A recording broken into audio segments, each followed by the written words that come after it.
ایک حدیث پہ اگر عمل ہو جائے تو مجھے اللہ کی قسم کھا کر میں کہتا ہوں یہ کورونا کا پتہ ہی نہیں چلے گا کہاں گیا. صرف ایک حدیث. میرے نبی نے فرمایا 4 باتیں مجھ سے لے لو پھر دنیا بھی تمہاری ہے آخرت بھی تمہاری ہے. 4 اذا کانت فیک. 4 باتیں لے لو مجھ سے پھر دنیا بھی تمہاری ہے آخرت بھی تمہاری ہے. تمہیں کوئی ٹیڑھی آنکھ سے نہ دیکھ سکے گا, تمہیں کوئی نقصان نہ پہنچا سکے گا کہ تمہارے رب کا سایہ تم پہ چھا جائے گا. تو 4 باتیں کون سی ہیں؟ صدق و حدیث, ہمیشہ سچ بولنا, جھوٹ نہ بولنا. اب مجھے بتائیں, سارے یہ اینکرز بیٹھے ہیں, سارے ہمارے وزیر اعظم بیٹھے ہوئے ہیں, ہم کتنا جھوٹ بول رہے ہیں, ہم کس قدر جھوٹی قوم ہیں. ہم اس جھوٹ کے ساتھ اللہ کی بارگاہ میں کوئی مقام نہیں لے سکتے. تو میرے نبی نے پہلی بات فرمائی صدق و حدیث, سچ بولنا. دوسری بات فرمایا حفظ و امانت, کبھی کسی کو دھوکہ نہ دینا. یہ میرے نبی نے فرمایا میرا امتی ہر گناہ کر سکتا ہے, 2 کبھی نہیں کرے گا, ایک جھوٹ کبھی نہیں بولے گا, ایک دھوکہ کبھی نہیں دے گا. تو وزیر اعظم صاحب آپ اکیلے ہیں, دیانتدار ہیں, اللہ سے رونے دھونے والے ہیں, مانگنے والے ہیں, لیکن 22 کروڑ لوگوں میں سچے کتنے ہیں؟ 22 کروڑ لوگوں میں دیانتدار کتنے ہیں؟ ایک بہت بڑے چینل, میں ہاتھ جوڑ کے اینکر بیٹھے ہیں, معافی مانگ کے بات کر رہا ہوں, ایک بہت بڑے چینل کے مالک نے مجھ سے کہا کوئی نصیحت کرے. میں نے کہا چینل سے جھوٹ ختم کر دو. کہا پھر چینل ختم ہو سکتا ہے, جھوٹ نہیں ختم ہو سکتا. تو جہاں جس کو, یہ صرف پاکستان کی بات نہیں, پوری دنیا کا میڈیا جھوٹا ہے اور سب سے زیادہ جھوٹ بولا جاتا ہے.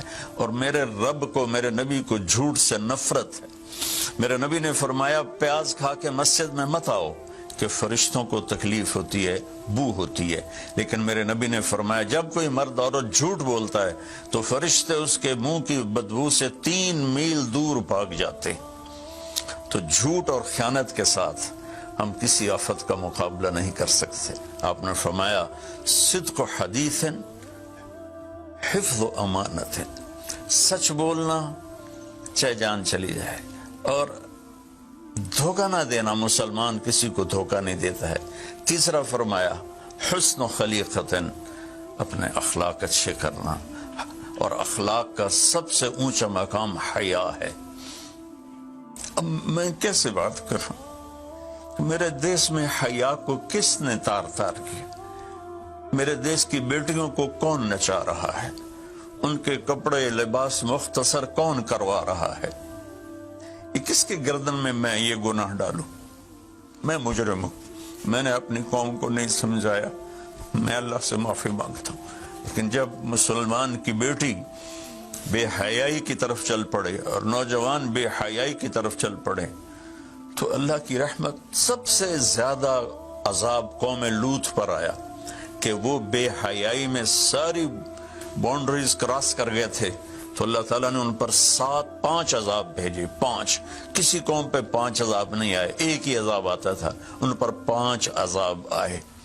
تو تیسری بات میرے نبی نے فرمائی ہے کہ حیا والے بنو, حیا والے بنو. میری نسل ہے, مجھ سے خان صاحب نے بات کی تھی پہلی دفعہ کہ میں چاہتا ہوں کہ میری یوتھ اللہ کے نبی کے ساتھ جڑے, چونکہ جو ہمارے کالج ہیں, ہماری یونیورسٹیز ہیں, ہمارے خاص طور پر جو یہ پرائیویٹ سکولز ہیں, یہ امت کو, نوجوانوں کو اللہ رسول سے کاٹ رہے ہیں. تو اللہ تعالیٰ یہ پہلا شخص ہے جس کے لیے میرے دل سے دعا نکلی جب اس نے کہا کہ میں نے آپ کو اس لیے بلایا ہے کہ میری قوم اپنے نبی کے ساتھ کیسے جڑ جائے. میں کیا بتاؤں, جب تک اس بے حیا کو نہیں ہم روکتے, اور کوئی روک نہیں سکتا ہے, اندر سے نیت نہ ہو. سرنڈر ماڈل سکول میں میں نے میٹرک کیا ہے, ہمارے ایک وارڈن, میں ہاسٹل میں رہتا تھا, وہ آ گئے, نمازی تھے, انہوں نے نماز کی سختی کر دی, ہم بے وضو جا کے کھڑے ہو کر نماز پڑھ لیتے تھے. بے وضو، کیونکہ ڈنڈا انسان کو انسان نہیں بناتا ہے جب تک انسان اپنے من میں ڈوب کر پا جا سراغ زندگی۔ تو اگر میرا نہیں بنتا نہ بن، اپنا تو بن۔ یہ تو اپنے اندر دل دریا سمندروں ڈوگے کون دلان دیا جانے ہو، وچے بیڑے وچے جھیڑے وچے ونج مہانے ہو۔ میری قوم جھوٹ چھوڑ دے، میری قوم بددیانتی چھوڑ دے، میری قوم بے حیائی چھوڑ دے۔ وعفت فی تہمت، آخری بات میرے نبی نے کہا، رزق ہی امسا مغفور اللہ، جو صبح سے شام تک رزق حلال میں تھک جاتا ہے اس کے اس دن کے سارے گناہ معاف ہو جاتے۔ تو میں وزیر اعظم صاحب سے اپیل کروں گا کہ پوری قوم سے جیسے ڈونیشن مانگا ہے ایسی پوری قوم سے چلے۔ میں آپ کی طرف سے اپیل کرتا ہوں کہ کل یا آج رات رمضان کی آئے گی، ساری قوم 2 نفل پڑھے اپنے اپنے گھروں میں، اور ایک تسبیح لا الہ الا انت سبحانک انی کنت من الظالمین، جس کو یاد ہے پڑھ لے، جس کو نہیں یاد ہو استغفر اللہ کی ایک تسبیح پڑھ لے، اور پھر سب اللہ کے سامنے ہاتھ جوڑ کے معافی مانگے۔ اور اللہ تعالیٰ کہتا ہے ما من یوم الا والبحر یستاذن فی ان یغرق ابن آدم، روزانہ، یہ مسند احمد کی روایت، روزانہ سمندر کہتا ہے یا اللہ اجازت دے میں چڑھ جاؤں اور ان کو بہا دوں۔ والارض تستاذن فی ان تبتلعہ، زمین کہتی ہے اللہ مجھے اجازت دے میں ان بے حیاؤں کو نگل جاؤں، ان جھوٹوں کو، ان بدماشوں کو، اس مافیا کو میں نگل جاؤں۔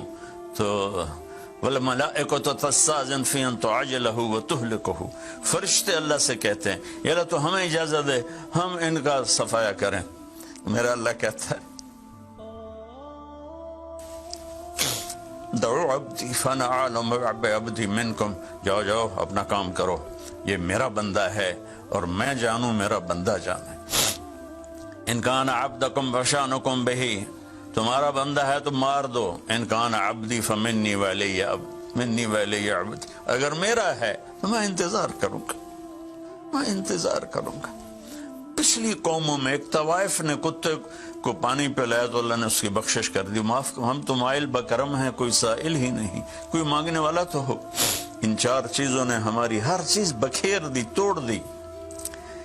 کسی بھی قوم کے لیے جھوٹ، بددیانتی، بے حیائی اور رزق حرام یہ ان کو تباہ و برباد کر دیتا ہے، اور کوئی قوم سچائی، دیانتداری، پاک دامنی اور رزق حلال پر ہوگی تو اللہ کا سایہ ان پر چھا جائے گا، اور دنیا کی کوئی طاقت ان کی طرف آنکھ اٹھا کر نہیں دیکھ سکتی۔